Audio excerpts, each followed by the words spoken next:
নিজের প্রাণ যাই যা, তবু সন্তানের গায়ে কোনো আঁচ আসতে দেব না। ঠিক এই কথাটাই হয়তো ভেবেছিল জব্বলপুরে ঘটে যাওয়া সেই অভাগা মাটি।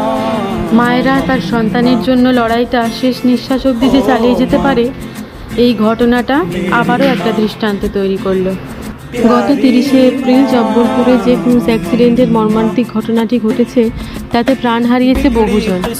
তাদেরই মধ্যে এক মা তার সন্তানকে আঁকড়ে ধরে থাকা নিথর দেহ জলে ভেসে আছে, সেই ছবিটিও সোশ্যাল মিডিয়ায় ছড়িয়ে পড়েছে। তাতে এক প্রকার সোশ্যাল মিডিয়া খুলতেই এখন ভয় লাগছে। বুকটা কেঁপে উঠছে সেই মায়ের কথা ভেবে, কারণ আমিও একজন মা। সকল সন্তান তার মায়ের কোল আলো করে বেঁচে থাকুক। পৃথিবীর কোনো মায়ের শেষ পরিণতি যেন এইরকম না হয়। এটা ছিল গত শনিবারের ভিডিও। শনিবার যেহেতু নিরামিষ, তাই লাঞ্চে ঝিঙে আলু পোস্ত, বেগুন দিয়ে ব্রাহ্মী শাক ভাজা আর কলাইয়ের ডাল, তার সাথে আমের চাটনি করব বলে চলে গেলাম বাগানে। গাছ থেকে দুটো আম পেড়ে নিয়ে এসে আমের চাটনি করলাম। রান্না বান্না সেরে নেওয়ার পরে ডিঙ্কাকে নিয়ে বসে পড়লাম ড্রয়িংয়ের হোমওয়ার্ক করানোর জন্য। ছেলের সাথে সাথে আমিও আবার আঁকাআঁকিটা শুরু করেছি। পুরনো জিনিসকে নতুন করে ঝালাই করতে বেশ ভালোই লাগছে। ওর সাথে সাথে আমিও যেন বেড়ে উঠছি, ওকেও শেখাচ্ছি, নিজেও শিখছি অনেক কিছু। এই লাকি ব্যাম্বোর মাত্র একটা ডাল এনে মাটিতে বসিয়েছিলাম, তার শেকড় থেকেই এখন কতগুলো বেবি প্ল্যান্ট বেরিয়েছে।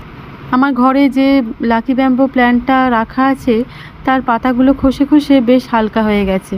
তাই এই বেবি প্ল্যান্ট থেকে কয়েকটা কেটে নিয়ে গিয়ে ভাবছি নতুন করে আবার পটিং করব, যাতে দেখতে বেশ বুশি লাগে। এই সবুজ রঙটা ঘরের এক কোণায় ভীষণ ভাইব্রেন্ট লাগে। এই পার্পেল হার্ট প্ল্যান্টের যে মাদার গাছটা আছে, সেটা থেকে এই চারাটা বেরিয়েছে অনেক দিন। এতদিন করব করে আর করা হয়নি।